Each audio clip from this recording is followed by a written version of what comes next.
Oke, balik lagi di Sambar Saling Bertemu. Kali ini kita masuk ke episode berikutnya. Ada pembahasan apa yang menarik kira-kira? Menarik banget nih hari ini kita bahasnya. Kita bahas cara menghadapi anak nakal saat gak mau bicara. Ini tuh menarik banget sih karena topik ini tuh topik yang sepertinya disenangi lah oleh orang tua gitu. Karena kan ketika biasanya ketika orang tua membawa ke dokter spesialis anak atau orang tua bawa ke klinik, itu biasanya keluhan awalnya nih anak ini belum mau bicara kayak gitu. Jadi memang istilahnya kita harus lihat lebih dalam dulu nih kayak gitu. Jadi memang ketika bicara itu sebenarnya ada banyak banget gitu komponen-komponen yang dibutuhkan kayak gitu. Jadi ada aspek fisik atau motorik, dan aspek fisik atau motorik ini juga ada kayak lidah, kayak otot-otot di oralnya, terus juga ada aspek sensorik. Di aspek sensorik itu kalau untuk secara bicaranya yang digunakannya yaitu auditori atau pendengaran, terus juga proprioseptif juga kayak gitu untuk merasakan otot-ototnya bergerak kayak gitu. Terus juga ada aspek kognitif, terus juga ada aspek linguistik atau aspek bahasa kayak gitu. Jadi ketika kita ingin ngajarin anak untuk bicara, emang itu tadi sangat kompleks banget kayak gitu, dan kita harus penuhi semuanya kayak gitu. Terlebih pada anak yang berkebutuhan khusus gitu, istilahnya mereka kan mereka ini kan pada dasarnya itu kan ini ya sulit untuk berpikir abstrak ya kayak gitu. Jadi kenapa dia sulit untuk berpikir abstrak? Karena di dalam otaknya itu dia sulit itu untuk mengkoneksikan satu sama lain kayak gitu. Jadi di dalam otak itu singkatnya dia ada dua konektivitas nih. Ada konektivitas jangka panjang, ada konektivitas jangka pendek. Singkatnya konektivitas jangka pendek itu kayak sistem pendengaran, terus ada sistem melihat dan lain-lain. Dan di konektivitas jangka pendek ini seringkali dia merespon secara berlebih gitu, sensitifnya secara berlebih kayak gitu. Nah, terus ada konektivitas jangka panjang.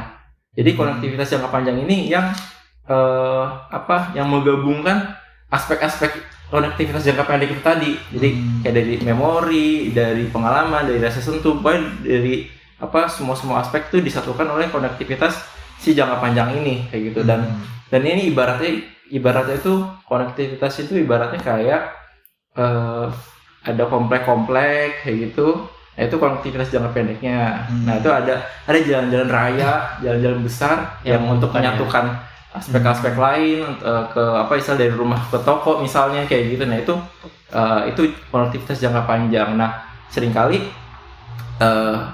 anak berkebutuhan khusus, anak yang memiliki masalah sensorik itu dia memiliki masalah kedua konektivitas ini kayak gitu. Jadi dia merasa sesuatu hal itu merespon berlebihan, dan dia sulit juga untuk menyatukan dari aspek ini ke aspek ini kayak gitu. Dan makanya kita bisa nah biasanya tingkat keparahannya itu dilihat dari si konektivitasnya ini kayak gitu.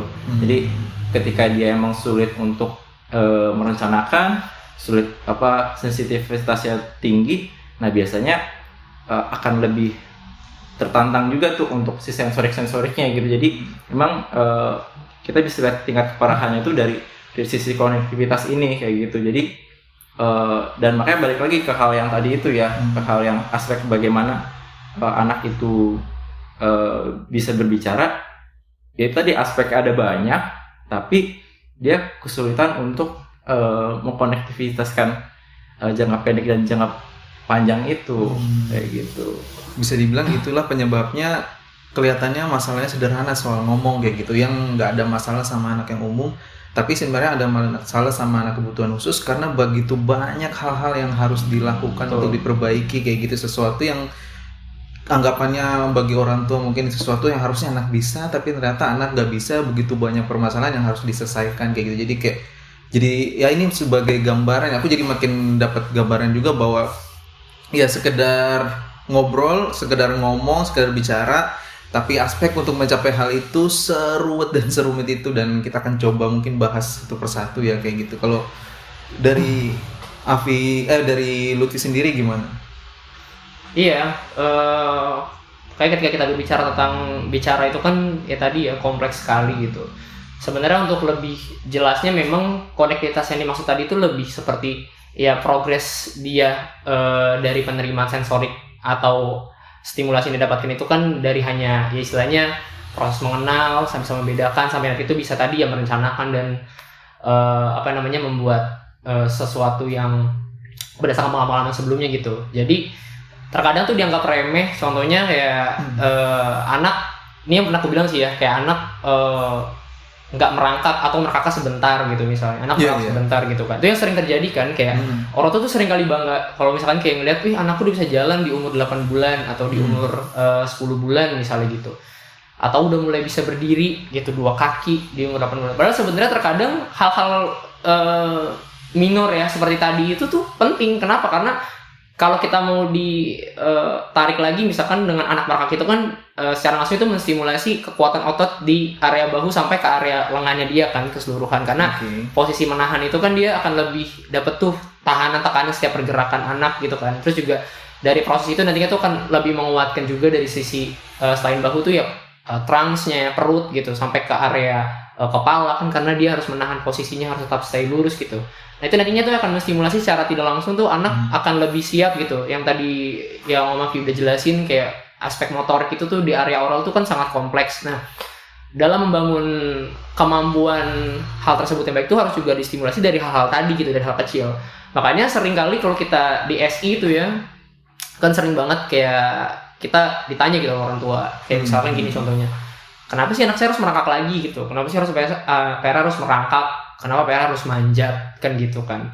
Karena anak saya umurnya udah misalkan udah umur 3 tahun, 4 tahun lah segala macam, itu kan udah bukan mainan yang cocok lah mungkin untuk mereka. Ya karena memang pada hakikatnya untuk mengajar itu ya perlu menstimulasi dari awal lagi mungkin.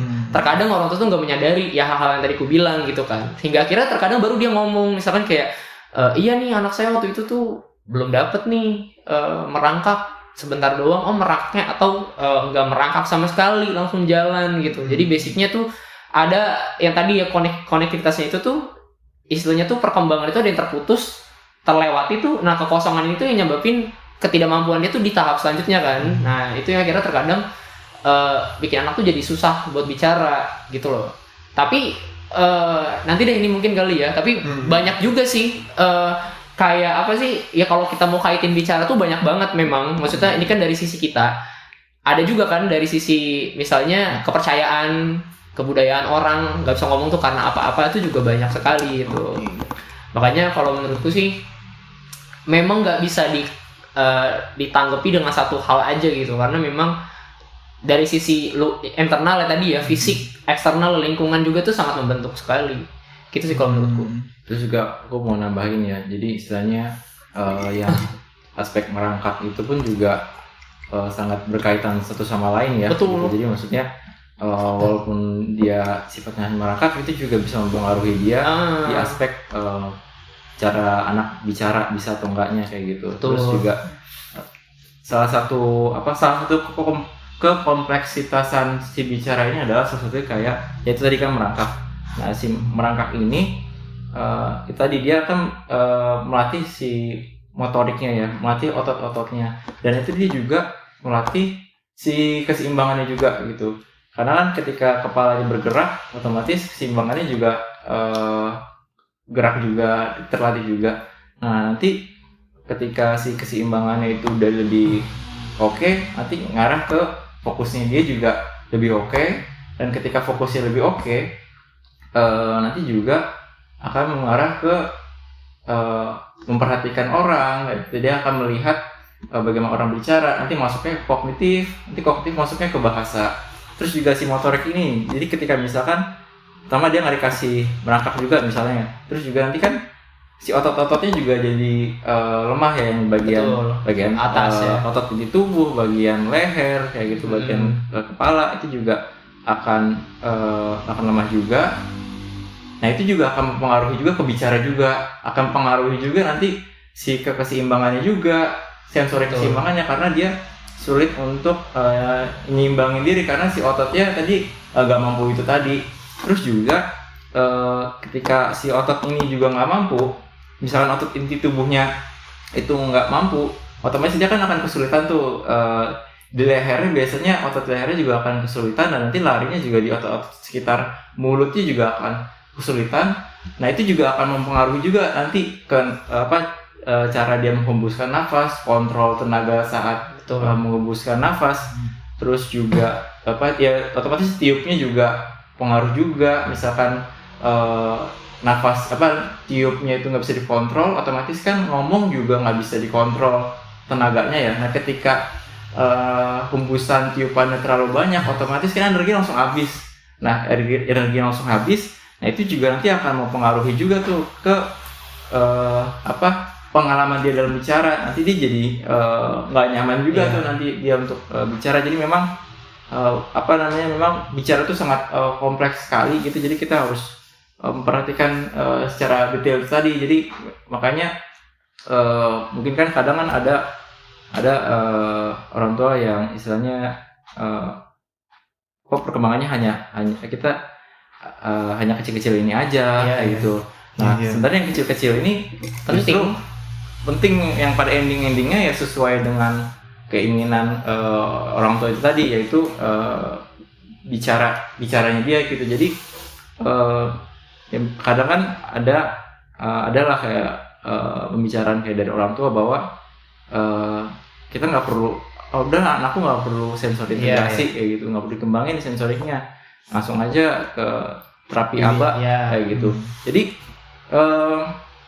sebenarnya itu ada 50-50 juga kayak gitu. Maksudnya jadi ketika misalnya si anak itu dia masih yang jelek banget nih sensoriknya, kemungkinan untuk ke ABA-nya juga akan sulit juga ya Om, pasti kayak gitu. Terus ataupun kalau misalnya dia itu secara sensoriknya misalkan kita persenin gitu, misalkan dia 30% oke-nya, ya udah nanti untuk mengembangkan si terapi perilakunya bisa juga, cuman jadinya bakalan berat kayak gitu. Betul. Bakalan lebih banyak nge-force, ngemaksain si anak mungkin kayak gitu, ataupun kalau misalnya nggak dipaksa pun juga akan lebih banyak penenangan dirinya dibanding untuk melatihnya. Karena kan on-nya lebih pendek ketika si sensoriknya yang belum oke kayak gitu. Iya, sama sih yang tadi ya. Jadi ketika kita kaitkan lagi gitu ya, kemampuan komunikasi itu nggak cuma sekedar anak bisa ngomong atau bisa ngejawab, bisa merespon ya. Kadang ya yang nggak diperhatiin tuh kejelasan anak berbicara juga itu seringkali diabaikan. Contoh kayak ada stigma nih di lingkunganku, mungkin om-om juga nggak tahu ya. Aku ada juga kayak misalkan ada anak yang cadel.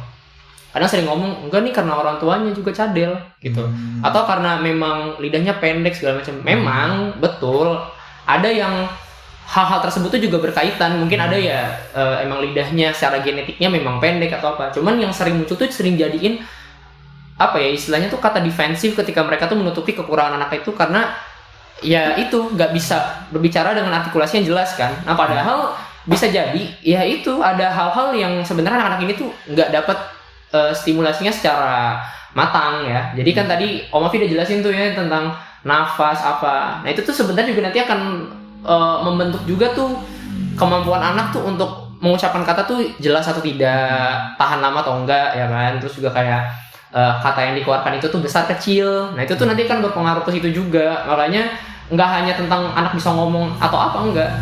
Karena banyak kan, mungkin ada juga yang orang tuh ngomongin anak saya bisa kok tetap ngomong, dia nggak merangkak, ada. Tapi bisa jadi ya tadi efek sampingnya mungkin anaknya jadi cadel atau jadi punya kekurangan lain, ngomongnya tuh nggak bisa lama-lama, nggak tahan lama, jadi yang istilahnya tuh ngomong tuh kayak kesannya mungkin ini bakal nyerempet ke perilaku juga ya, jadi malas-malesan kalau menurut orang, padahal memang mungkin dari segi fisiologisnya itu ada hal-hal yang belum terpenuhi gitu. Itulah sebabnya kalau orang yang kayak siuman dalam waktu atau koma dalam waktu yang kurun lama, ketika dia udah sadar kemampuannya makin berkurang karena selama dia koma mungkin seminggu atau berapa lama, berapa hari, dan kekuatan sensorinya berkurang dan akhirnya tubuhnya juga sulit bergerak, mulutnya juga mungkin jadi terbata-bata untuk ngomong kayak gitu. Karena penting banget yang namanya stimulus, sesuatu yang atau rangsangan yang dilakukan sehari-hari itu membantu dia untuk bisa punya kemampuan yang baik, dalam hal ini mungkin kemampuan bicaranya ya, kurang lebih kayak gitu nggak sih? Betul sih, memang seperti itu. Makanya ya semuanya itu pasti akan ada sebab dan akibat. Jadi nggak melulu tentang kayak ya dari AB. Maksudnya aku nggak menyalahkan hal-hal yang berkaitan dengan budaya ya. Semuanya pasti punya alasan lah kenapa hal itu ada. Cuman kalau misalkan kita mau tarik kembali ya, terutama ke tenaga yang profesional, pasti akan dijelaskan lagi tuh dari runutan awalnya, dari lahirnya bagaimana segala macamnya. Makanya kayak sekarang aku juga punya adik, misalkan adikku juga sampai sekarang cadel. Ya kalau udah usia-usia yang melewati golden age kan pasti udah akan susah kan, karena melatihnya itu tuh udah nggak bisa kayak dulu gitu, yang secara apa ya, pembentukan ininya nih, organ-organ itu masih bisa gitu diolah, masih bisa dibentuk, masih bisa masih punya fleksibilitas yang lebih enak untuk dibentuk atau dilatih gitu kan. Ketika udah melewati golden age itu ya udah sulit, maksudnya udah istilahnya udah jadi hal yang baku lah untuk dirinya gitu. Kayaknya ya kalau misalkan masih bisa dilihat gitu dari usia-usia under 5 tahun something gitu, ya memang lebih baik ya disegerakan gitu, maksudnya untuk konsultasi lebih lanjut. Karena ini bahasa aku untuk ngomong permasalahannya kayak artikulasi ya, bukan tentang gak mau ngomongnya. Mungkin kalau ngomong nanti ya bisa ke hal yang lain. Jadi gitu sih. Om, aku mau bertanya ya. Jadi kalau misalkan dari Om Rio, kita misalkan ingin melatih anak bicara, itu awalnya apa dulu ya yang harus dilihat seperti itu? Secara sederhananya sih, aku berusaha, biasanya kan anak-anak kesulitan untuk berbicara karena ketika dia mendengar, ya dia nggak bisa meniru suara yang dihasilkan oleh orang yang di hadapannya dia, misalkan orang dewasa nyuruh dia ngomong dan segala macamnya kayak gitu. Kalau ya kembali ya ini pengalamanku aja dan pembelajaran yang aku dapat, dan bukan berarti aku lebih benar dibanding yang lain, cuman ini masalah strategi aja sih, dimana aku melihat bahwa ketika anak diajak berbicara dan nggak meniru, berarti itu tugas yang terlalu tinggi. Nah, tugasku adalah bagaimana mencari tugas yang lebih rendah daripada hal tersebut kayak gitu. Ketika misalkan kata nggak bisa, oh ya udah suku kata juga pun dia nggak bisa kayak gitu. Terus kalau suku kata nggak bisa juga, ya udah bunyian suara kayak gitu. Karena aku melihat bahwa pada awalnya perkembangan anak itu nggak langsung kata demi kata. Ketika bayi nggak mungkin dia bilang susu, nggak mungkin dia bilang mama, nggak mungkin dia bilang bola. Yang jadi kemampuan terendahnya adalah bagaimana mengolah bunyian suara itu menjadi sesuatu yang berdampak buat orang lain gitu. Nangis dapat susu, terus dia udah mulai bisa bikin suara.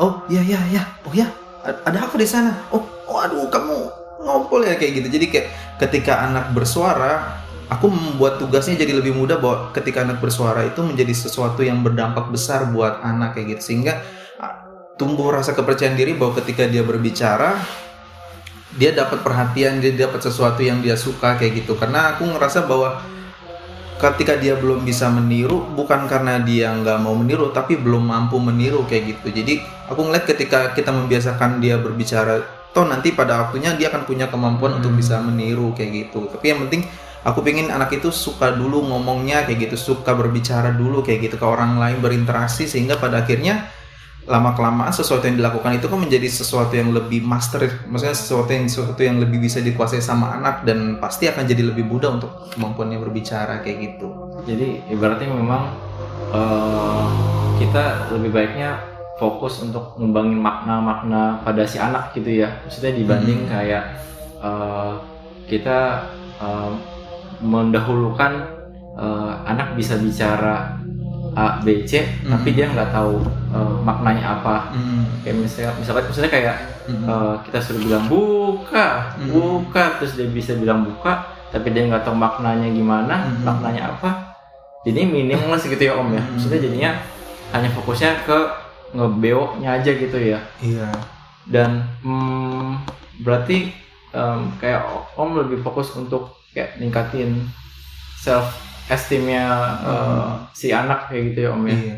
Dari awal aku malah nggak tahu strategi sih setelah belajar dari pengalaman, balik lagi bukan sesuatu yang aku anggap diriku lebih benar, tapi dari awal tuh aku malah nggak mau kasih bantuan ke anak kalau misalkan dia mau minta sesuatu, terus aku nggak langsung bilang buka, tapi aku ngeliat dulu usahanya dia untuk bisa ngasih tahu, entah kayak nunjuk, ditunjuk, bahkan kadang-kadang aku pura-pura, oh ya ini udah aku tunjuk kayak gitu, terus ternyata dia berusaha lebih untuk ngasih tangannya, ngarahin tanganku untuk boleh ngebuka klipnya, misalkan buka, terus dia ya udah aku langsung bukain kayak gitu. Jadi aku bantu untuk, karena aku tahu dia memang belum bisa ngomong buka, tapi aku ingin latih dia untuk bisa, ketika kamu punya kemampuan bunyian suara seperti apa, aku akan bantu kamu untuk pemenuhan kebutuhanmu bisa bisa tercukupi dengan kamu berbicara seperti itu kayak gitu. Jadi istilahnya dengan Om ngembangin aktivitasnya itu, jadi misalnya kayak tadi kan kayak kesulitan buka, terus Om tunjuk ini, jadi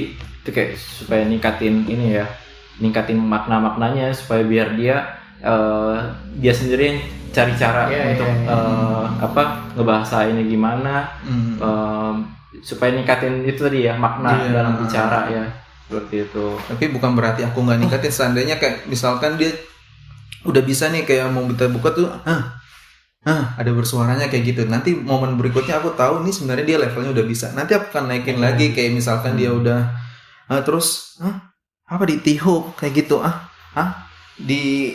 disimpan kayak gitu, terus ternyata dia kayak berusaha untuk bikin suara yang berbeda lagi, buka kayak gitu, yaudah aku buka kayak gitu. Jadi aku di situ bukan berarti benar-benar cuman fokus di bunyian suara, tapi lama-lama aku akan tingkatkan juga ketika memang anak sudah oke di situ kayak gitu. Nanti pelan-pelan ya baru naikin ke level yang misalkan dia mau minta sesuatu ya lebih spesifik buka, atau kalau memang belum bisa lagi turunin lagi ya huruf vokalnya mungkin kayak gitu. Jadi kayak lebih ke arah fokus membantu anak itu punya kemampuan dan kepercayaan diri soal berbicara itu sendiri sih. Jadi kayak kita lihat juga gitu ya level si anak itu ada di mana, dan kita berusaha menghargai apa yang usaha-usaha dia ya gitu. Jadi maksudnya ibaratnya walaupun isyarat-isyarat sosialnya masih yang di level kayak gestur bahkan gitu ya, atau di level yang baru humming aja kayak gitu. Ketika emang masih level di situ, kita perlu appreciate gitu ya Om ya. Perlu kita respon dengan baik gitu, dengan yang sebisa mungkin bikin dia happy ya, karena supaya biar dia itu mengingat momen tersebut gitu ya Om ya. Iya betul ya, ibarat tangga aja sih, tangga perkembangan juga kan ya, berbicara kata itu yang paling atas, terus anak aja boro-boro mau bersuara dia aja baru mungkin bisa humming kayak gitu, atau lebih banyak menggunakan bahasa tubuh, ya udah mainin di situ aja pelan-pelan naikin, ketimbang langsung ke kata yang malah membuat muridnya jadi stres, anaknya jadi stres, dan kita pun pasti akan stres kan juga. Betul. Ini kok nggak bisa kayak gitu, padahal karena kita terlalu meninggikan targetnya. Harusnya kita sebagai guru tuh nurunin target sesuai dengan kemampuan anak tersebut kayak gitunya sih. Iya. Kalau sebenarnya sama, aku sepaham pemikiran seperti itu gitu. Jadi mungkin tapi dengan persepsi yang berbeda aja sih bahasanya ya. Kalau aku maksudnya nggak tahu ya. Kalau aku itu kan kita pasti akan ada pembahasan kayak gini, mungkin Om juga tahu ya, kayak ya usia fisik anak sama usia mental anak kan. Ya terkadang itu yang sering kita lupa juga kan, kayak misalkan ya kita juga nggak bisa yang namanya memaksakan anak, misalkan kayak memang pada tahap levelnya ya saat itu dia masih ya menggunakan banyak bahasa tubuh gitu ya, kita perlu memang menstimulasi, memancing sesekali. Cuman memang terkadang kan ya itu sih yang kadang bahkan aku sendiri pun lupa gitu masukan, kayak kadang kita berusaha buat nge-push anak, karena yang kita pandang misalkan anak muncul nih sekali, ya entah sengaja atau nggak sengaja ya, atau karena memang saat posisi arousal lagi on nih, tiba-tiba kita pancing kata keluar nih ekoiknya kah, menirunya atau misalnya apa, terus jadi pikiran langsung termain satu di kepala, oh ya udah nih berarti secara basic udah bisa nih. Itu tuh jadi patokan tuh. Jadi nextnya tuh kita takanin anak tuh segimana mungkin tuh untuk mau ngulangin kata yang muncul dari echoic tadi gitu. Padahal sebenarnya mungkin di posisi itu anak secara sensoriknya lagi pas, terus dapetin rangsang itu, dia masuk, akhirnya muncul kata itu. Tapi di persepsi kita udah nangkepnya, oh anak ini udah bisa gitu basicnya. Pertanyaannya, kalau dirimu ngalamin kasus yang kayak gitu, apa yang kamu lakukan sama anak kok kemarin bisa atau 1 menit yang lalu bisa kayak gitu? Dirimu gimana? Itu sih tadi satu aku biasanya ngelihat, oh mungkin momennya saat itu memang lagi pas nih, lagi bagus dari segi arosalnya. Terus kalau misalkan terjadi, biasanya aku coba buat, ya itu sih lebih banyak ngikutin anak, misalkan dia maunya ngomong apa, walaupun cuma sekedar kayak bahasanya humming, kayak cuma ngomong mama atau apa. Walaupun dia ngomongnya misalkan cuma kayak mama, biasanya aku cuma lebih, kalau dia ngomong mama bisa aku koreksi sambil ketindakan dilakuin. Misalkan dia ngomong mama tapi makan, ya aku tambahin kayak mama, iya mama, kayak gitu. Jadi walaupun memang endingnya toh anak itu belum bisa ngucapin kata sesuai fungsi yang dimaksud, tapi kan dia udah mulai, ya tadi ya udah ada usaha untuk keluarin kata itu tuh sebenarnya udah bagus. Tinggal gimana caranya kita bisa bertahap mungkin ya mengarahkan anak itu buat mau ngucapin kata yang lebih yang lebih sesuai. Tapi dari segi esinya kan kita juga harus lebih memperhatikan lagi nih situasional juga kan. Anak ini dalam kondisinya saat apa nih? Kalau lagi high kan udah pasti akan pecah dia, nggak akan bisa memfokuskan diri buat ngedenger kita aja, bahkan mungkin udah nggak concern kan. Biasanya aku lebih buat nurunin tuh kalau udah high banget anaknya, udah kayak yang ketawa atau apa. Kecuali anak yang high function yang memang basicnya ya emang udah verbal gitu. Itu kan udah beda ya, misalkan dibanding anak yang memang belum verbal. Kalau udah belum verbal kan ya pasti akan break gitu loh. Pemikiran dia tuh satu lagi ngekondisiin gimana tubuhnya tuh just stabil. Di satu sisi kita maksa dia buat mau ngucap kata, misalkan kayak kita peluk misalkan buka, tapi anaknya lagi yang wah gitu-gitu, udah pasti nggak bisa. Jadi biasanya aku cuman buat sampai mungkin di timing dia ngomong kayak a atau sebatasnya a atau gitu, atau cuman kayak ada bahasanya kayak berusaha buat dari tadinya teriak jadi tenang. Biasanya baru aku bahasin lagi, biasanya sebelum aku buka gitu. Jadi lebih nyesuaiin lagi sih biasanya sama situasional anak di hari itu gitu. Jadi mengurangi kata itu tuh di situasi yang mungkin ya anak itu lagi nggak bisa, ya biasanya aku lebih akan ya turunin ego buat nggak maksa gitu sih. Karena yang sering terjadi itu akhirnya kita capek sendiri ngulang-ngulang kata yang sama, misalkan buka toh endingnya kita jadi frustasi, kita emosi itu ngebawa ke anak makin high, udah dalam kita hari itu akhirnya nggak berantakin mood setelahnya ke anak-anak selanjutnya karena satu itu terjadi sih biasanya waktu awal-awal banget ya, mungkin awal-awal kerja banget, karena emang ya kan belum pernah ngadepin gitu ya situasi kayak gitu. Jadi kadang udah panik gitu, jadi ketika anak kok nggak mau ya, kemarin mau, hari ini jadi nggak bisa gitu. Akhirnya kadang ya strateginya aku lebih buat coba tenang, satu ya itu ngelihat lagi kenapa sih ini nggak mau ngomong lagi gitu. Oh mungkin karena memang permainan aku kasih mungkin nggak bikin dia, nggak ngehook dia nih dari segi sensoriknya. Jadi ketika aku kasih rangsang suara auditori nggak langsung masuk ke dia, mungkin terdistrak oleh sesuatu, akhirnya nggak bias, nggak masuk tuh ke rangsang yang lainnya sampai dia mau ngucapin kata lagi gitu sih. Tapi ada ini tanggapan atau pertanyaannya gini, kalau ternyata malah anak itu nggak bersuara sama sekali ya, gimana kita ngasih materi buat dia ngomong kayak gitu? Padahal kita mau anak itu bisa ngomong, tapi boro-boro humming, kayaknya membuka mulut aja susah banget kayak gitu. Dari dirimu gimana? Ya,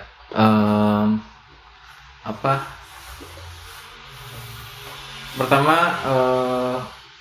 kita lihat dulu ya tingkat kewaspadaannya atau si arousal ketika anak masuk ruangan gitu. Nah, biasanya memang ketika anak itu berada di level tingkat kewaspadaan yang rendah atau tingkat kewaspadaan yang tinggi, cuman seringkali memang anak baru masuk ruangan biasanya cenderungnya tingkat kewaspadaannya rendah ya biasanya, karena kan ketika di luar itu dia mobil, dia diem, mungkin lihat visual secara itu aja yang membuat dia normalnya jadi low gitu. Nah ketika dia masuk ruangan. Nah biasanya seringkali itu tadi dia jadinya buka mulut aja enggak kayak gitu, jadi dia membingkam.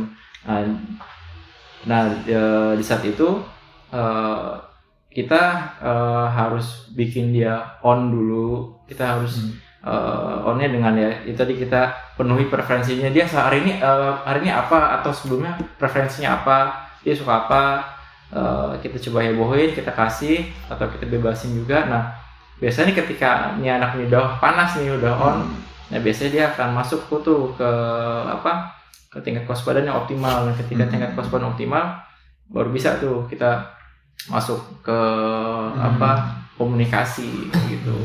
Oke, gitu. Jadi istilahnya memang ketika memang dia masih tingkat kewaspadaannya masih yang dari rendah atau udah jadi high kayak gitu, ada tertinggi, biasanya sih aku nggak banyak nggak banyak ngasih challenge bicara ke dia. Yang biasanya apa yang akan aku lakukan, bisa aku tanya aja sih, maksudnya kayak oh mau buka ya, mau buka ya. Dan ketika emang ini anak nggak siap untuk dijawab, ya udah nggak aku panjangin gitu, nggak aku itu jadiin tontonan, paling aku tanya aja kayak gitu. Dan karena kan itu tadi ya, ketika si anak sensoriknya belum oke kayak gitu, bukan berarti dia hitam putih bisa apa enggak, bisa dan tidak, tapi dia kayak volume juga. Jadi walaupun dia rendah si tingkat kewaspadaannya, tapi mungkin ada momen dia bisa kayak gitu, kita bisa coba. Tapi balik lagi kita nggak boleh maksa dia kayak gitu kalau emang bisa nggak bisa gitu. Dan sekalian juga kayak dengan kita nanya di momen dia belum oke tingkat kewaspadaannya, sekalian untuk ngecek juga sih kayak ini anak udah on apa belum kayak gitu. Jadi kita bisa melakukan pertanyaan-pertanyaan itu, tapi balik lagi tidak memaksa. Walaupun optimal pun juga baiknya juga nggak memaksa juga sih kalau menurut aku ya gitu, karena ketika itu juga akan mempengaruhi ke self esteemnya si anak kayak gitu, akan mempengaruhi ke tingkat kepercayaan dirinya anak ya. Aku nggak tahu sih ya, kalau menurutku ya mungkin Om ada beda pendapat gitu. Kalau aku sih ngeliatnya ketika misalnya kita terlalu memaksa untuk anak menyebutkan sesuatu, dan misalnya itu tadi bisa kayak ekspektasi kita dia udah di sini, tapi ternyata dia nyebutnya di sini mungkin humming doang atau apa, dan habis itu mungkin kita salahin, mungkin kita marahin, itu buat kepercayaan diri dia menurun gitu. Itu benar gak sih Om gitu? Dan ketika kepercayaan diri menurun, bukankah dia akan menjadi takut ya untuk bicara kayak gitu? Karena ketika dia inisiatif, dia akan cenderung di judge gitu sama kita atau mungkin sama orang tua kayak gitu. Sebenarnya aku malah pengen aja soal itu. Oh gitu. Ya, ininya seandainya anak dibiarkan seperti itu, nggak ngomong terus dapat dia yang mau, nanti kebiasaan dong. Jadi dia tinggal minta aja dan nggak perlu ngomong untuk dapetin apa yang dia mau kayak gitu.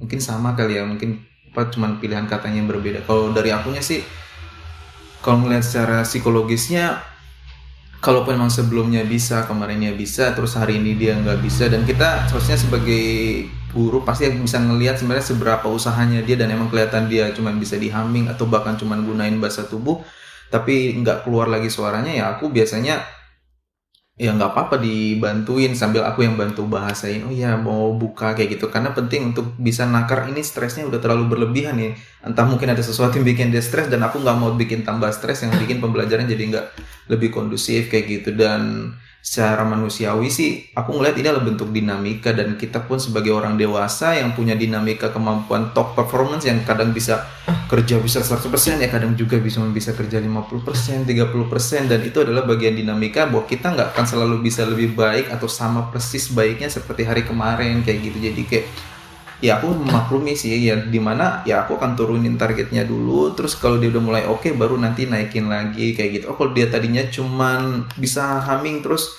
dia hummingnya udah mulai agak lebih panjang dikit, baru nanti aku bukain kayak gitu, tapi dia masih nggak bisa lagi, ya udah aku akan turunin kayak gitu, lebih ke arah situnya sih. Cuman nyambung yang dirimu bilang sih soal yang tingkat kewaspadaan itu, aku kayak berkaca sama diriku sendiri bahwa mungkin itu yang maksudnya ketika aku melakukan kegiatan terapi dengan anak, aku pastikan bahwa anak itu harus menyenangkan dengan cara aku ngikutin apa yang dia mau, apa yang dia mainkan. Misalkan dia lagi main bola, pasti aku akan masukkan materi pembelajaran lewat bola kayak gitu, ketimbang aku bawa materi lain, misalkan ada menyebutkan nama-nama benda yang lain yang sebenarnya dia nggak lagi jadi minatnya, karena secara langsung mungkin tingkat kewaspadaan atau fokusnya itu jadi lebih menurun ketimbang ngomongin dari apa hal-hal yang dia suka kayak gitu. Kalau lebih ke arah situnya sih. Ya, kadang kan ini Om, karena suka ada pertanyaan-pertanyaan ya, misalnya ketika anak itu dia berada di level itu tadi ya, kayak di level humming kayak gitu, baru responnya atau kayak yang Om tadi bilang kayak wah kayaknya anak kita itu ya dari Senin sama Rabu ya. Nah, bukankah ketika misalnya dia mungkin kan ada pertanyaan ya gitu, jadi misalkan dia itu baru memberikan isyarat-isyarat yang istilahnya nggak umum lah, maksudnya nggak umum itu. Dan kita bisa acknowledge itu, bukankah itu dia jadinya akan membuat level komunikasinya akan stay di situ ketika dia humming terus kita oke, buka gitu. Diperbanyak hal itu secara nggak langsung itu suatu keuntungan buat anak senang sama kita nggak sih?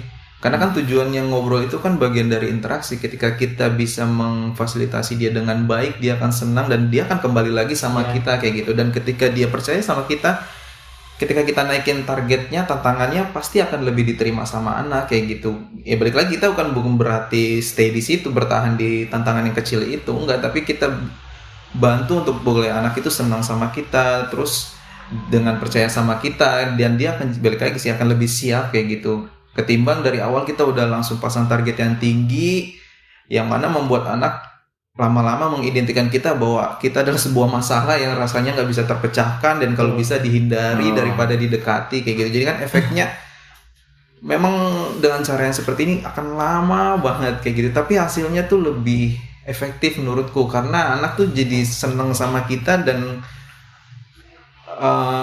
pada ujungnya toh kemampuan anak ini kan dipakai untuk berinteraksi dengan ngobrol sama orang lain kayak gitu.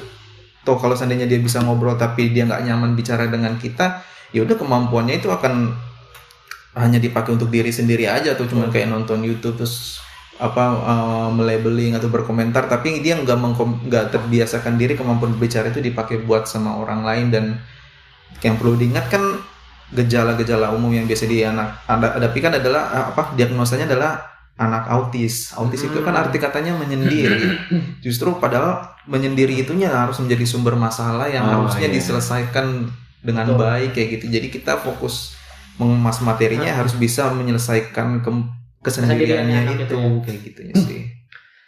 Iya, aku juga kemarin kan aku lagi kuliah juga ya. Aku ada tugas juga. Salah satunya itu ngebahas tentang permasalahan yang umum terjadi di psikologi sih ya, salah satunya. Nah kemarin aku ngambil tuh kasusnya, contoh tuh tentang peningkatan penggunaan screen time sih, terutama terhadap itu sih banyaknya interaksi antara orang tua dan anak gitu ya. Jadi kan kadang seringkali ya, terutama mungkin untuk beberapa orang tua yang lebih condong kayak misalkan anaknya tuh ketika lagi orang tua lagi sibuk misalnya gitu ya, ninggalin ya udah gitu dengan handphone, dengan YouTube, dengan segala macam gitu. Nah hal itu tuh terkadang kan akhirnya lebih membatasi anak tuh untuk lebih ya tadi sih mempertajam kemampuan anak untuk bisa ngeksplor area komunikasi ya. Karena kan tadi kita ngomong kan dari sisi kita nih terapis kan, terkadang juga yang perlu dipahami mungkin sama orang tua itu, terapi itu tuh nggak segitunya, bukan kita ngomong efektif ya, tapi ada hal-hal yang bisa lebih dimaksimalkan gitu. Dan satu itu di lingkungan rumah itu yang tadi Om bilang ya, yang kadang yang mungkin di sini sama kita tertutup itu kesendiriannya, main lah segala macam, kita penuhilah kemauannya. Tapi ketika di rumah tuh nggak ada sama sekali hal-hal yang mungkin tapi mungkin nggak mencakupi hal-hal yang benar-benar anak inginkan gitu dalam kurun waktu misalkan 24 jam ketemu kita kan cuma sejam ya, berarti punya 23 jam dalam sehari, tapi yang didapetin itu cuman ya 5% 10% dari yang harus anak dapat gitu. Itu kan mempersulit juga gitu salah satunya. Ya dengan tadi misalkan pemberian gadget itu kan aku nggak bilang permasalahan ke screen time ya, tapi karena kurangnya antara bonding orang terdekat dengan anak ini, itu juga akhirnya akan melahirkan ya sulitnya anak untuk lebih banyak punya preferensi komunikasi yang baik gitu. Jadi nggak hanya itu aja jadi selama aku baca itu nggak hanya tentang intensitas aja, tapi ternyata walaupun komunikasi tapi nggak adanya keterlibatan sosio-emosional orang tua ke anak, kayak ngelibatan penggunaan ekspresi dan penggunaan bahasa tubuh yang lebih kompleks tuh dalam berinteraksi sama itu juga akan mempersulit anak juga nantinya untuk membahasakan dirinya tuh ke lingkungan gitu pada akhirnya gitu. Jadi akhirnya nanti komunikasi itu benar-benar panjang sekali maksudnya. Tadi kita dijelasin dari sisi fisiologisnya, dari segi minat dan ya peningkatan segala macam ya. Dan kalau diriku sendiri aku mau nambahin itu sih dari segi parents mungkin ya. Kadang kan ya kita berusaha nih mungkin ya jawabannya sering kok sama aku diajak ngobrol gitu. Aku juga sering ngomong sama anakku, aku sering tanya mau apa. Terkadang tuh yang jadi problematik tuh anak itu kan tipenya memang masih yang merekam, menangkap apa yang kita bicarakan. Kata per kata itu tuh akan jadi kayak modal kan buat anak itu ingat dan nanti bisa diucapkan kembali. Terkadang tuh selain tadi level yang susah kita memaksa anak, kita juga kadang ketika kita nyampein instruksi ke anak terlalu banyak. Jadi anak tuh nggak nangkep gitu apa yang kita maksud. Yang endingnya tuh justru malah bikin anak ya nggak merespon apa-apa gitu. Jadi selain tadi ya kurang intensitas, terus nggak ada penggunaan ekspresi itu sosio-emosional juga ini nih salah satunya. Mungkin kita mau nonton anak tuh ngerti apa yang kita ucapin banyak-banyak, misalnya kayak hari ini gimana di sekolah susah bla bla bla bla gitu. Padahal ya mungkin di situasi itu ya anak itu belum siap untuk menangkap semua kata atau semua hal yang diucapkan gitu secara kompleks, nggak kayak kita ya maksudnya orang dewasa mungkin lebih punya daya ingat dan kemampuan memilah kata mana yang ini jadi pertanyaan mana yang enggak gitu kan, jadi lebih kompleks gitu. Jadi kebayang kalau misalkan ada anak yang hari ini sekolahnya gimana, terus gimana belajar, dan kelihatan anak itu memang menolak pembicaraan kayak gitu, dirimu kebayang nggak baiknya sebenarnya orang tua tuh harus gimana kayak gitu? Iya, jadi sebenarnya lebih ke pertama sih mungkin lebih ke nurunin intensitas kata yang keluar, jadi lebih to the point aja, maksudnya apa yang mau ditanyain, misalkan di sekolah happy nggak? Kan anak tuh pasti tahu jawaban itu, pasti akan kita pun tahu ya, pasti akan ngambil kata ujungnya tuh happy nggak gitu. Anak kan lebih gampang buat ngerespon kayak happy. Tadi di sekolah misalkan yang nggak tadi belajar apa, udah belajar apa, udah gitu. Jadi nggak yang tadi belajar apa susah banget. Jadi kan maksudnya beruntun gitu ya, yang ya istilahnya tuh susah anak buat merekam gitu. Jadi kalau mau lebih mudah tuh maksudnya buat lebih jadi per pertanyaan itu jadi ya satu aja gitu, nggak harus yang banyak gitu. Dan gunakan kata-kata tuh yang lebih efektif digunakan, maksudnya tuh nggak yang kebanyakan kalimat-kalimat yang nggak diperlukannya gitu maksudnya. Ya, aku setuju sih soal yang emosi dan sosial ya, karena kan memang ketika kita bicara itu seringkali emang karena kita kata. Iya. Fokus apa istilahnya, karena memang kita ada emosi-emosi yang mungkin emosi senang, emosi kesel atau emosi apa yang ingin kita keluarkan, dan jadi bentuknya kata seperti tadi ya kayak gitu. Jadi memang emosi sosial itu emang sangat penting banget sih gitu. Sama paling aku pengen nanggepin yang tadi sih Om. Jadi yang memang akan terlihatnya lebih lama gitu ya secara perkembangannya gitu ya. Aku sepakat juga sih. Jadi memang kalau aku sih ngerti kayak gini Om ya. Jadi kayak jadi setiap setiap orang tua gitu pasti mereka punya goalsnya masing-masing ya. Jadi goalsnya anak tuh biasanya ini, dan biasanya ketika emang goalsnya itu berbeda dengan kita, seringkali ya mungkin orang tua menginginkan anak ini dia bisa untuk berkata A, B, C gitu. Tapi kalau dari kita misalnya pengen anaknya ini tuh tahu maknanya, dia bisa inisiatif. haming dulu nggak apa-apa, yang penting dia itu inisiatif dari dia, bukan dia ngebeo-beo aja. Dan aku sih sepakat sih, maksudnya memang itu tantangannya kalau menurut aku Om. Jadi kayak karena dari sisi orang tua itu punya goals yang berbeda sama kita, itu yang membuat kita ngelihatnya dia udah di sini, tapi mungkin ada orang tua yang ngelihatnya kok dia cuma di sini kayak gitu. Padahal goalsnya kita yang sebenarnya berbeda. Mungkin kan ada ya orang tua lihat kok anak saya gini-gini aja, padahal memang kita tujuannya ke sini. Dan memang itu sih menurutku yang diperlukan edukasi menurutku yang penting sih untuk memahami itu ya, kayak gitu ya. Mungkin kayak hal-hal yang seperti ini juga mungkin jadi tempat edukasi, tempat diskusi juga ya, kayak gitu. Iya betul, soalnya ngeliat yang belakangnya dari awalnya tadi bahwa sesuatu yang sederhana itu sesuatu yang sebenarnya untuk mencapai itu butuh sebuah kompleksitas yang tinggi kayak gitu. Aku ngebayanginnya selalu kayak orang tuh selalu ngeliat di sini targetnya nih, sedangkan kita ngeliatnya di sini, dia udah mulai naik nih anaknya nih, tapi orang tuh selalu ngeliat dia nggak nyampe nih anaknya kayak gitu. Padahal kita udah ngerasa enak kayak gitu, maksudnya karena dia ada perkembangan, karena kita ngeliat skop yang kecil-kecil itu, sesuatu yang kompleks yang kecil-kecil itu kayak gitu. Jadi kayak iya justru benar juga sih, emang terkadang anaknya bukan karena nggak berkembang, tapi sudut pandang kita ngelihat anaknya itu yang ngerasa bahwa dia nggak mencapai dengan target yang aku kasih kayak gitu. Jadi ya sebenarnya ngerti juga sih, karena kan kapasitas apa yang diketahui, apa yang dialami dan pembelajarannya kan juga beda-beda kayak gitu sih. Terlebih ini ya Om ya, setahu kalau di apa itu ada VB map ya. Iya. Dan istilah VB map itu ada kayak kategori-kategori anak ini udah bisa kosakata apa dan dan ada bagian yang sosialnya aja. Jadi istilahnya ketika kita memfokuskannya ke si sosial, akan terlihat yang di kategori-kategori yang kamus-kamus kata itu atau yang lainnya itu kelihatannya jadi terlihat lebih rendah kayak gitu ya. Padahal ya kita fokusnya ke si sosialnya itu, dan memang terlihat sosialnya jadi lebih tinggi ya gitu. Sebenarnya inisialnya sih interaksinya dia ke temennya atau ke orang tuanya gitu.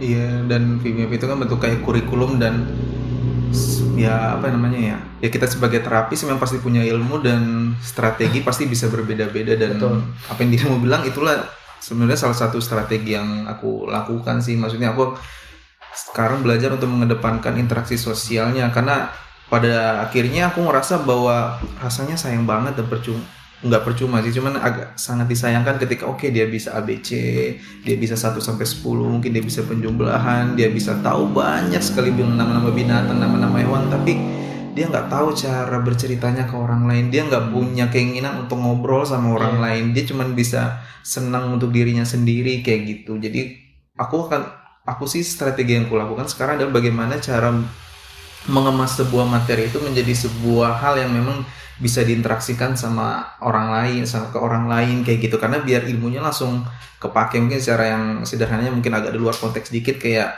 kalau emang belajar matematika ya udah aku akan belajar dari apa yang dia sukai. Dia sukanya mobil-mobilan, ya udah aku akan bikin mobilnya seandainya harus dibeli dengan misalkan 3 koin, 2 koin kayak gitu. Jadi anak ngerasain langsung belajar matematikanya, jadi anak juga ngerasain langsung matematika itu digunakan sebagai interaksi jual beli kayak gitu. Jadi pada akhirnya materi itu penting banget untuk anak ngerasain gitu kebutuhannya dia ngomong itu, karena ya anak kepake gitu. Jadi motivasi internalnya itu tumbuh, ketimbang kalau anak nggak ngerasain kebutuhan dari materinya itu, rasa-rasanya ya anak motivasinya jadi dari eksternal, dan rasanya akan sulit gitu, karena anak nggak ngerasain dan hanya ngelakuinnya cuma sebagai rutinitas aja kayak gitu. Itunya sih.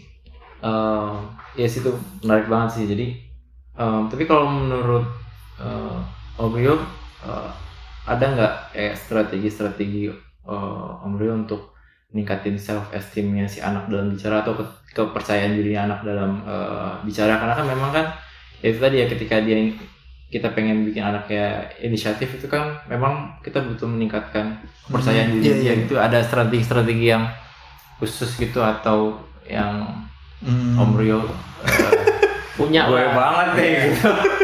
Yang apa ini apa sih namanya itu eksklusif. Eksklusif, yes, Eksklusif. yes. Enggak ya. Aku justru nunggu part ini nih. Part 2. Iya. Sebenarnya nyambung kayak yang tadi yang apa Lutfi bilang sih, yang soal kalau obrolan terus dia nggak apa anaknya nggak mau dengerin, cuman gimana sekolahnya segala macam.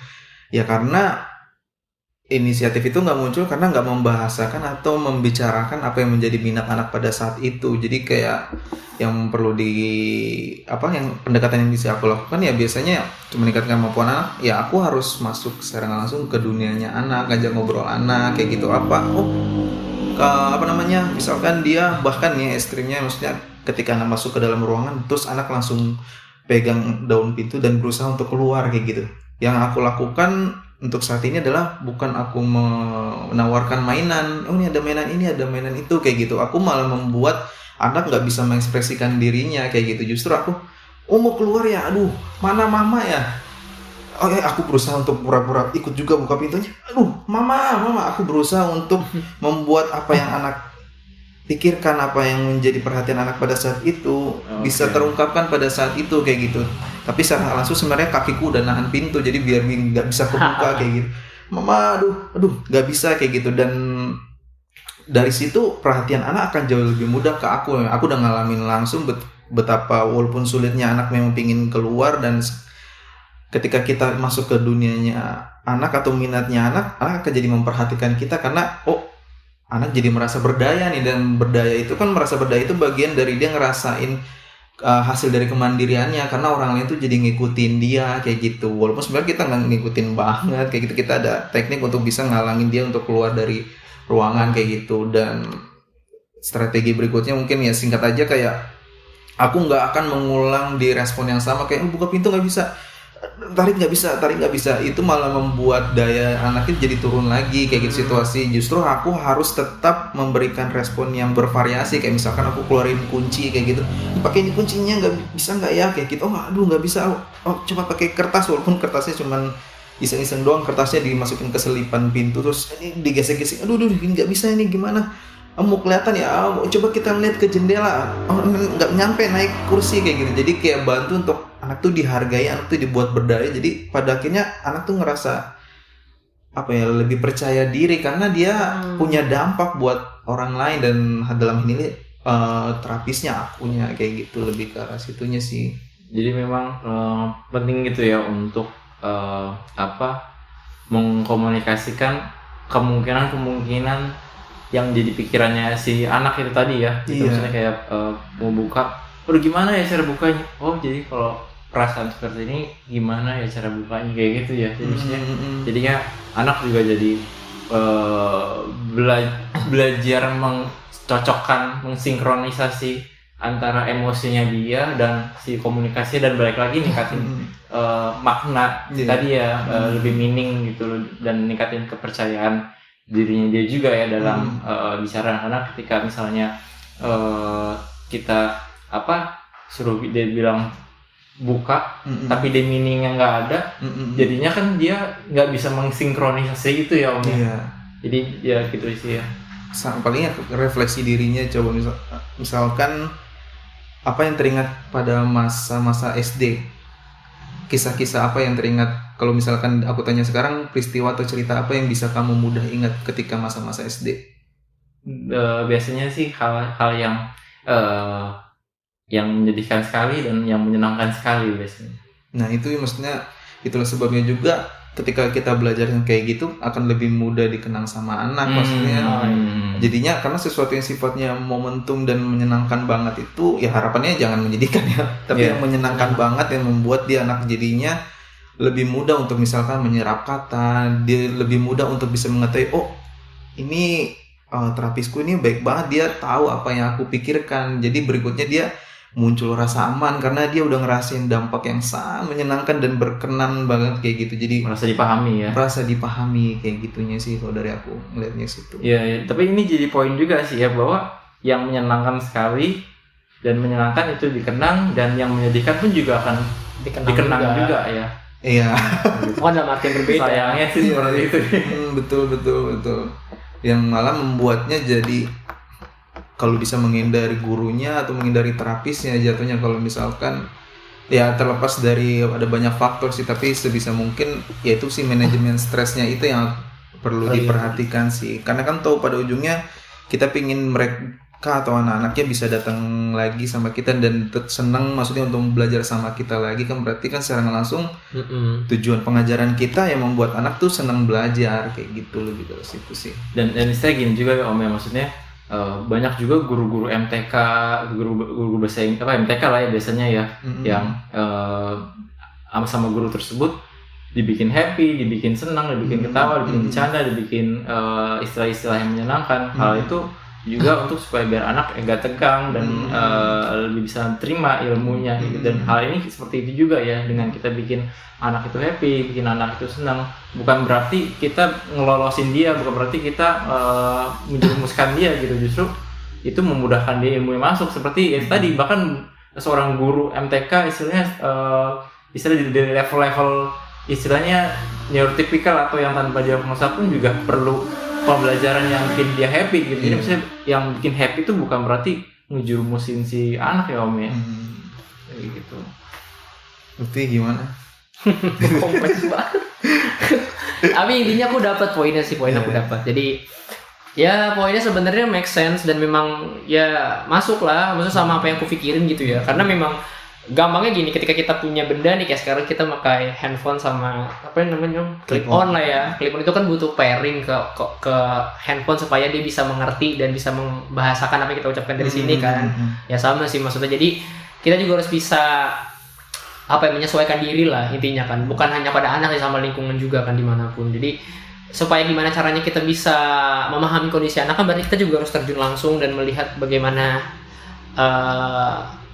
ya perasaan dia, terus dari segi apa yang dia lakukan gitu, kenapa dia mau keluar atau segala macamnya, itu kan merupakan suatu bentuk ekspresi dari ya mungkin banyak faktor, yang salah satunya mungkin ketidakterbiasaan dia dengan tempat yang baru segala macamnya, atau ya adaptasi lagi ke kita. Nah kita kan juga harus bisa mengadaptasi juga ke anak itu kan. Nah, makanya memang perlu untuk apa ya istilahnya tuh ya tadi sih memberikan dukungan ya dari segi ya tadi mungkin mengekspresikan apa yang dia inginkan ya dengan segala macamnya, tapi kan tetap tadi yang Om bilang ya, tetap tentang membatasi hal-hal itu dengan yang tadi strategi kita gitu. Nantinya karena nggak hanya melulu tentang anak itu mengerti kita, tapi dengan kita bantu seperti itu, anak kita nantinya akan lebih punya banyak strategi juga, maksudnya untuk mengembangkan berbagai macam sisi. Oh kalau aku nggak bisa keluar, aku bisa seperti ini. Jadi walaupun memang kesannya kan ya mendukung apa yang diinginkan, tapi tetap maksudnya targetingnya tuh bukan itu, lebih mencocokkan atau mengattach kita dengan anak. Jadi dari sini aku bisa tarik kesimpulan bahwa memang pada hakikatnya mainan-mainan yang kita kasih ke anak itu memang enggak 100% menjamin attachment kita dengan anak. Jadi memang yang di sini berperan itu adalah kita. Karena dari zamanku kuliah pun memang akan ada bahasa seperti ini. Jadi ketika kita menjadi seorang terapis itu, mainan itu sebenarnya bukan jadi hal yang concern sekali gitu, karena hakikatnya kita yang jadi mainan tersebut gitu kan untuk anak. Aku sering lihat nih terinspirasi dari kayak Om Afi, dari teman-teman yang lain gitu ya. Kadang misalkan kayak mainan-mainan yang bukan mainan tapi jadi mainan. Misalnya ada tuh kayak apa sih Om namanya tuh ya, yang buat yang ring-ring merah itu tuh. Iya, ada semacam hula hoop itu ya? semacam hula hoop, tapi yang bukan tuh, yang tipis kayak buat jumping gitu loh, kayak buat jump gitu. Okay. Itu bisa tuh digantung, ternyata tuh buat ngejepit. Itu kan bisa ngelatih kemampuan yang lain. Jadi ya satu benda aja itu bisa dieksplorasi dengan berbagai macam strategi gitu kan. Maksudnya ya kayak tadi Om Rio dengan pintu, ya tadi ya Om Afi dengan itu. Maksudku di sini memang yang perlu kita lakukan adalah memperkaya diri kita untuk lebih lebih tenang, untuk kita bisa lebih memfokuskan situasi itu dengan problem solving yang baik gitu. Karena kalau kitanya udah kebawa dengan situasi, anak mau keluar, kita panik, kita nggak bisa tuh, aduh ngapain buntu, akhirnya ya tadi ya kita negosiasi, kita jual apapun itu, mainan segala macam, endingnya nggak ngefek. Karena padahal hakikatnya yang dibutuhkan anak ya bukan itu gitu. Yang dibutuhkan anak itu adalah dukungan moral terkait apa yang dia inginkan kan. Makanya menurutku memang di sini terkadang yang kadang kita lupa itu adalah kita menuntut untuk beli macam-macam. Padahal kita sendiri pun sebenarnya memfungsikan itu juga cuman ya sebatasnya main aja gitu loh. Kayak ya punya tangga ya udah gitu buat manjat. Maksudnya kadang satu media itu bisa dieksplorasi dengan berbagai macam variasi gitu kan. Kayak tadi Om Rio misalkan mobil-mobilan terus dijual beli pakai koin segala itu kan fungsinya satu, mobil tuh buat bergerak tapi bisa dijadikan meaning yang lain gitu. Selain menambah minat anak, kita juga nambah preferensi main dia juga kan. Yang endingnya nanti anak itu akan lebih adaptif ketika di situasi bermain itu tuh nggak hanya begini aja loh, banyak gitu caranya. Makanya menurutku dari semua rangkaian yang tadi kita ucapin itu memang hakikatnya komunikasi itu tuh nggak hanya melulu tentang gimana anak bisa mengucap kata yang kita mau, tapi gimana caranya anak tuh bisa mengucapkan kata tapi dengan fungsi dan konteks yang sesuai gitu kan. Ya walaupun dengan bahasa gestur atau bahasa apapun itu tuh udah menggambarkan anak tuh bisa mengerti apa yang dia rasa atau apa yang dia dengar dari kita gitu kan. Jadi nggak melulu tuh ngomong itu tuh harus bisa cerita aja atau bisa ini aja, enggak, tapi banyak sekali konteksnya. Makanya memang targetingnya tuh nggak untuk diri dia sendiri tapi juga untuk orang sekitarnya, lingkungan sosialnya gitu sih yang kupahamin. Jadi jadi memang kesimpulannya saat anak gak mau bicara itu tidak nakal. Ya. Banyak faktornya itu ya. Karena memang itu tadi ya. Karena ada banyak kebutuhan anak yang ternyata nggak terpenuhi gitu. Misalnya ibaratnya balik lagi ya soal pacar terus cewek nggak mau bicara gitu. Jadi saran treatment itu salah satu dia tidak mampu untuk bicara gitu. Jadi dia diem aja. Bedanya ya karena dia udah dewasa ya dia bentuknya silent. Jadi kalau anak-anak ketika dia nggak bisa bicara dia ngamuk-ngamuk kayak gitu dan sebenarnya kejadian-kejadian tersebut ternyata juga bisa terulang juga tuh ke orang-orang dewasa yang neurotipikal. Berarti udah di ujungnya. Sebenarnya agak greget yang ada satu poin dikit sih sebenarnya, nggak tahu dikit atau apa, tapi yang soal bahasa tubuh sih ini secara sederhana mungkin di akhir podcast jadi kayak aku ngingetin. Nah jadi pertanyaan besarnya seandainya anak nggak ngomong sama sekali, nggak berbicara sama sekali, terus gimana cara ngajarin anak ngomongnya dan bahasa? Jawabannya itu yang udah kalian ungkapkan adalah bahasa tubuh, gestur. Ya nggak apa-apa kalau emang anak belum bisa ngomong ya gunain bahasa tubuh aja kayak gitu. Misalkan cuma manyun-manyun doang itu gimana? Ya nggak apa-apa.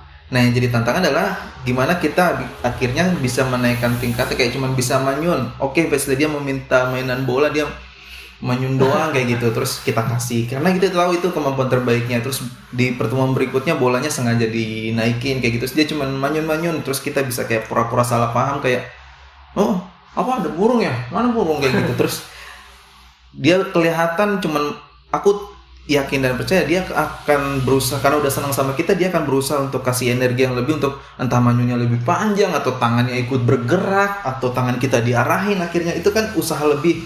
Udah ambilin lagi aja, nanti berikutnya naikin lagi, dia udah tarik tangan kayak gitu, udah ngarahin tangan ke kita untuk ke atas bolanya itu kayak gitu. Terus ya kita kayak pura-pura salah paham lagi karena ini levelnya dia udah mulai oke nih sebenarnya. Ya udah ternyata kita malah ngambilin jepitan kayak gitu, kita malah ngambilin kertas kayak gitu, sesuatu yang salah. Terus dia keluar dia geramannya atau kayak gitu, keluar suara ya, ataupun nggak keluar suara tapi keluar bahasa tubuh yang lebih detail ya udah nggak apa-apa. Ini anaknya udah ningkatin kemampuan komunikasinya, aku ambilin lagi bolanya kayak gitu. Dan percayalah bahwa pencapaian sedikit demi sedikit itu ketika anak kuasai dan anak mampu melakukan hal itu, jadi lebih membuat anak percaya diri ketika ada tantangan ngobrol atau menyatakan keinginan, ketimbang kasih tugas yang terlalu sangat tinggi kayak gitu. Karena kalau dari aku sih sekarang berprosesnya adalah bagaimana aku bisa menemukan ketika ada sebuah materi, bagaimana cara aku meringankan sebuah materi itu menjadi materi yang sangat kecil ya, atau